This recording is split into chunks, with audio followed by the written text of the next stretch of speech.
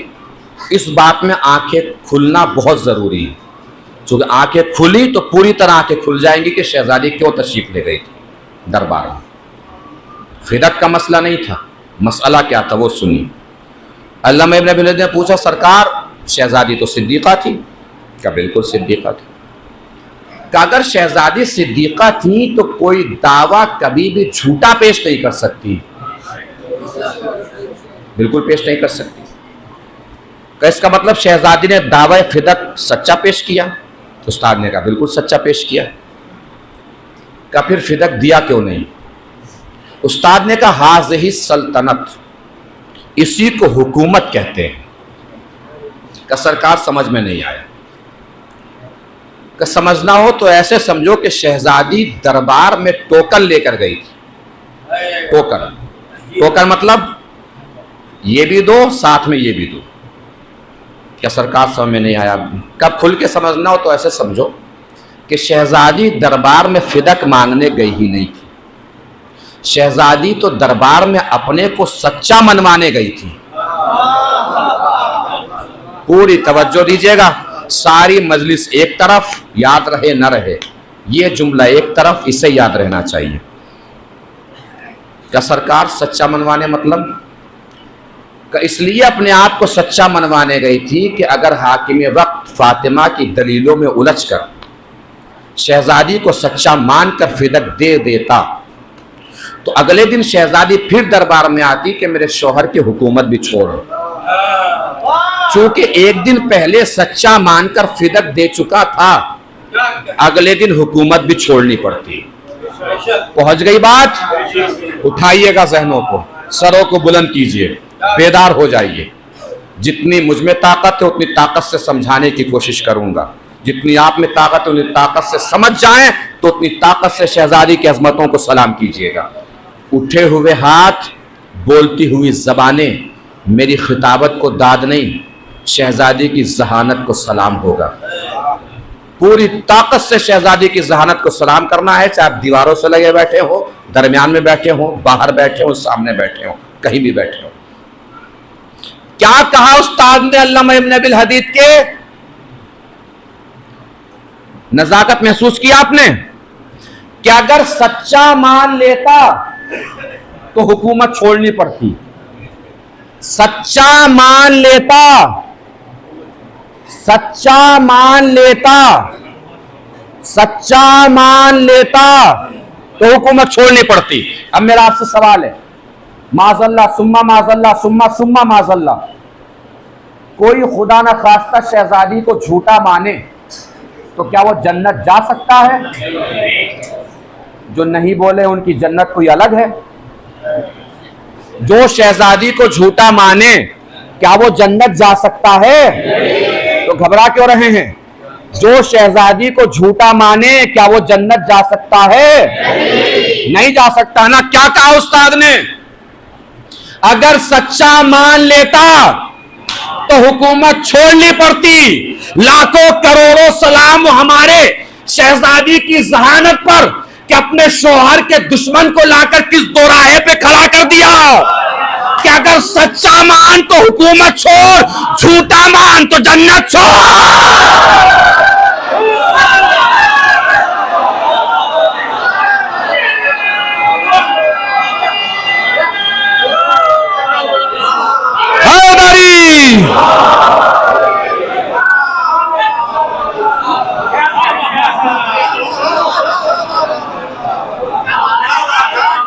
مان تو حکومت چھوڑ، جھوٹا مان. شہزادی دربار میں تشریف لے گئی اور جب واپس آئی شہزادی، مولا فرماتے ہیں جب شہزادی دربار میں گئی تھی تو ضعیف نہیں تھی، واپس آئی تو ضعیف ہو چکی تھی. کہ یا علی کس لیے؟ کسی نے دربار میں بیٹھنے کے لیے نہیں کہا؟ کہا نہیں. کہا پھر شہزادی کھڑی رہی اس لیے؟ کہا کہ شہزادی کو فدق نہیں ملا اس لیے کہا نہیں، یا پھر کیسے ضعیف ہو گئی شہزادی؟ مولا فرماتے ہیں کہ شہزادی سے رسول کی تحریر مانگی گئی، رسول کی تحریر ہے کہ فدق تمہارا ہے؟ شہزادی نے تحریر پیش کی، جگر پھٹنے کے لیے جملہ کافی ہے، پورے دربار میں تحریر گھومتی رہی اور نبی کی بیٹی فیصلے کے انتظار میں کھڑی رہی۔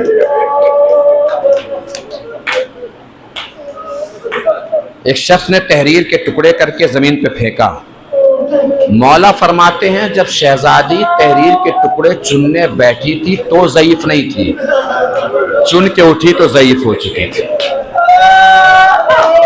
کسی کو اگر اشتباہ ہو، شک میں کوئی پڑ جائے نا کہ اتنی جلدی کوئی کیسے ضعیف ہو سکتا ہے، تو اسے چاہیے کہ وہ کربلا پڑھے۔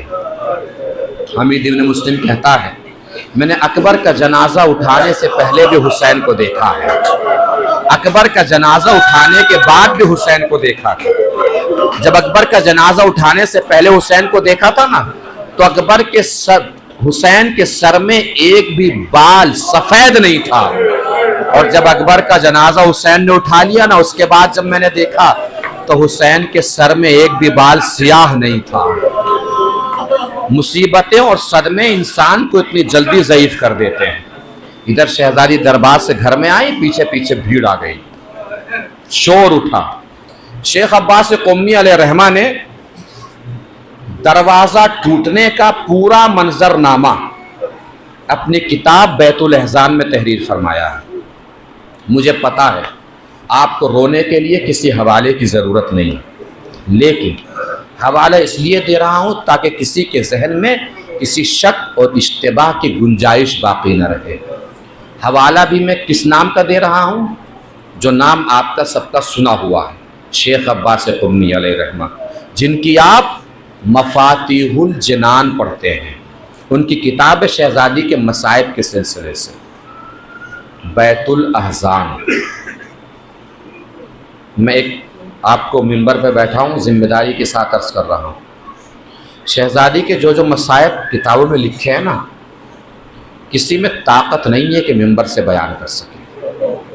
بس یہ تو وہ بیان کیے جاتے ہیں جو ذاکر بیان کر سکتا ہے، آپ سن سکتے ہیں۔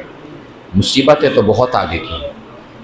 پھر بھی اگر کبھی دل کرے اکیلے سونے کا، سوچنے کا، رونے کا کہ شہزادی پر کیا کیا مصائب پڑے، رونے کا دل کرے نا، تو بس اتنا سوچ لیجیے گا کہ جو مصائب سکینہ پر کربلا سے شام تک ڈھائے گئے، وہ مصائب زہرا پہ ایک دن میں ڈھا دیے گئے۔ سنیے دروازہ گرنے کا منظر۔ یہ میرے ہاتھ جڑے ہیں، مصائب سخت ہوں تو مجھے معاف کیجیے گا۔ میں نے حوالہ دے دیا ہے شیخ عباس قمی علیہ رحمہ کی کتاب بیت الاحزان کا، اور میں اکثر کہتا ہوں کہ مصائب میں رویا ضرور کیجیے۔ فضائل کی خاموشی برداشت ہو جاتی ہے، مصائب میں نہ رونا برداشت نہیں ہوتا۔ اور اس لیے مت رویا کیجئے کہ کوئی خطیب مصائب پڑھ رہا ہے، نہیں، بلکہ اس لیے رویا کیجئے کہ آپ کی آوازیں شہزادی کو سکون بہت دیتی ہیں، اور شہزادی کو سکون دینے کے لیے رو لیا کیجئے۔ دروازے کے باہر شور اٹھا، شہزادی نے پوچھا کیسی آواز ہے؟ دروازے کے باہر سے آواز آئی، علی کو باہر بھیجو ورنہ ہم اندر آ جائیں گے۔ کیسے آؤ گے؟ دروازہ تو بند ہے۔ کم دروازے میں آگ لگا دیں گے۔ شہزادی فرماتی ہے، شیخ لکھتے ہیں شہزادی فرماتی ہے کہ کیسے آگ لگا دو گے؟ اندر رسول کے بیٹے رہتے ہیں، حسن و حسین، یا کوئی بھی رہتا ہوں دروازے میں آگ لگا دیں۔ دروازے میں آگ لگنا شروع ہوئی۔ مجھے دیکھیے گا، شیخ لکھتے ہیں کہ شہزادی دروازے کے پیچھے ایسے اپنے ہاتھوں کو لگا کے کھڑی تھی، ایسے شہزادی اپنے ہاتھوں کو لگا کے دروازے کے پیچھے کھڑی تھی۔ شیخ لکھتے ہیں کہ دروازہ جلنا شروع ہوا، اوپر کی لکڑی جل کے گری، وہ جگہ نمودار ہو گئی جہاں زہرا کے ہاتھ رکھے ہوئے تھے۔ اب شیخ لکھتے ہیں جگہ کا نمودار ہونا تھا کہ ظالم کا تازیانہ لہرایا۔ تازیانے کی ضرب اتنی شدید تھی کہ کہ زہرا کے ہاتھ کی ہڈیاں ٹوٹ گئی. اتنی تیزی سے تازیانہ مارا گیا کہ زہرا کے ہاتھ کی ہڈیاں ٹوٹ گئی. شیخ آگے لکھتے ہیں کہ اب بھی زہرا ہمت نہیں ہاری. شہزادی ایسی دروازے پہ ہاتھوں کو لگائے کھڑی رہی. اب شیخ یہاں لکھتے ہیں کہ باہر کھڑے لوگوں کو یہ احساس ہو گیا جب تک زہرا نہیں ہٹے گی دروازہ نہیں گرے گا. ایک ظالم آگے بڑھا, اس نے اپنا ناپاک پیر اٹھایا اور اتنی تیزی سے دروازے پہ دے مارا کہ ادھر دروازہ گرا ادھر زہرا گری. سن رہے نا عزادارو, ادھر دروازہ گرا ادھر زہرا گری. شیخ لکھتے ہیں کہ اب بھی زہرا ہمت نہیں ہاری. جلدی سے شہزادی اٹھی اور جس جگہ سے دروازہ گرانا تھا نا اسی جگہ پہ آ کے اپنے ہاتھوں کو لگا کے ایسے کھڑی ہو گئی کہ میں اپنے ہوتے تمہیں علی تک نہیں جانے دوں گی. میرے ہاتھ جڑے ہیں, مصائب سخت ہو تو مجھے معاف کیجئے گا, لیکن دل پہ اگر چوٹ لگے نا تو آنکھوں سے آنسوں کا سیلاب نکل جانا چاہیے. ہر معصوم کا پرسہ لینے زہرا آتی ہے. سوچیے آپ زہرا کا پرسہ پیش کر رہے ہیں تو یہاں کون کون ہوگا؟ کسی کے سامنے عباس ہوں گے, کسی کے سامنے حسین ہوں گے, کسی کے سامنے علی ہوں گے. شیخ لکھتے ہیں کہ زہرا سامنے سے نہ ہٹی تو ایک شخص آگے بڑھا, اس نے اپنے بغل سے نیام نکالی جس کے اندر تلوار تھی. اس نے نیام کو پلٹا, قبضے کی طرف سے زہرا کی پسلیوں پہ اتنی تیز مارا کہ زہرا یہ کہہ کے گر گئی, فضا دوڑو میرا محسن مارا گیا. تیسرا منظر اور آخری منظر, مصائب تمام ہونے جا رہے ہیں. آخری جملہ سخت محسوس ہو معاف فرمائیے گا. آگے شیخ لکھتے ہیں کہ آگے کا منظر ایسا بھیانک اور ہولناک ہے کہ مدینے کی زمین کو زلزلہ آیا ہوگا. شیخ لکھتے کہ شہزادی تیزی سے زمین سے اٹھنا چاہتی تھی. لوگوں نے اندر گھر میں داخل ہونا شروع کیا. شہزادی جلدی سے اٹھنا چاہتی تھی کہ ایک ملعون آگے بڑھا, زہرا کی طرف تیزی سے دوڑ کے پہنچا اور اٹھتی ہوئی زہرا کے رخسار پہ اتنی تیزی سے تماچا مارا کہ زہرا کے کانوں کے گوشوارے زمین پہ ٹوٹ کے گر گئے. زہرا نے آواز دی, بابا آپ کے بعد مدینہ بہت بدل گیا.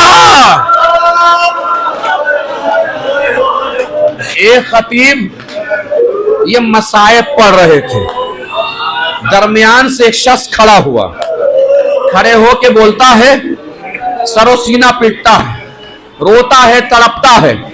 خطیب مجلس نے پوچھا, بھائی ان مصائب میں تجھے کون سا ایسا لفظ دل پہ جا کے لگا جو تو اتنا تڑپ رہا ہے؟ وہ شخص ہاتھ جوڑ کے بولتا ہے, سرکار مجھے زینب و ام کلثوم کی مصیبت کا احساس برداشت نہیں ہو رہا ہے. خطیب پوچھتے ہیں کہ بھائی مصائب تو میں شہزادی کے پڑھ رہا ہوں, تمہیں زینب و ام کلثوم کی مصیبت کا احساس کیوں رلا رہا ہے؟ وہ شخص کہتا ہے, سرکار میں نے ایک دن اپنی زوجہ کے رخسار پہ تماچا مار دیا تھا, اپنی بیوی کے رخسار پہ تماچا مار دیا تھا. بزرگ میرے سر کا تاج ہیں, اللہ انہیں لمبی عمر عنایت فرمائے. میں اپنے بچوں اور جوانوں کی سے عرض کر رہا ہوں, کبھی بھی اپنی بیٹیوں کو مارا نہ کیجیے, اور اپنی بیٹیوں کو ہی نہیں اپنی بیوی کو بھی نہ مارا کیجیے, اس لیے کہ بیوی وہ آپ کی ہیں مگر کسی کی تو بیٹی ہے نا. کسی نے اپنے جگر کا ٹکڑا آپ پر بھروسہ کر کے آپ کے حوالے کیا ہے. وہ شخص کہتا ہے, جب میں نے اپنی بیوی کے رخسار پہ تماچا مارا, 4-5 گھنٹے کے بعد میری بیوی میرے پاس آئی, آ کے مجھ سے بولی ہاتھ جوڑ کر, آپ میرے مالک ہیں, میرے سید ہیں, میرے سردار ہیں, میرے آقا ہیں, میں آپ کو حق دیتی ہوں کہ اگر مجھ سے کبھی کوئی غلطی ہو جایا کرے نا تو آپ مجھے تنبیہ کر سکتے ہیں, حق ہے, چاہے تو مار بھی سکتے ہیں, مگر یہ میرے ہاتھ جڑے ہیں, بس آج کے بعد اتنا خیال رکھیے گا کہ میرے رخساروں پہ تماچا کبھی میری بیٹیوں کے سامنے نہ ماریے گا، اس لیے کہ جب سے تماچا مارا ہے آپ نے، میری بیٹیاں بار بار مجھ سے آ کے پوچھتی ہیں اماں یہ رخسار پہ نشان کیسا، بتائیے میں بیٹیوں کو کیا جواب دوں؟ سرکار میں یہی سوچ سوچ کے رو رہا ہوں، جب زینب ام کلثوم نے پوچھا ہوگا اماں یہ رخسار پہ نیل کا نشان کیسا، زہرا نے کیا جواب دیا ہوگا، زہرا نے کیا بتایا ہوگا، زہرا نے کیسے سمجھایا ہوگا یہ رخسار پہ نیل کا نشان کیسا، کیسے زینب ام کلثوم کو تسلی دی ہوگی، کیسے زینب ام کلثوم کو تسلی ملی ہوگی۔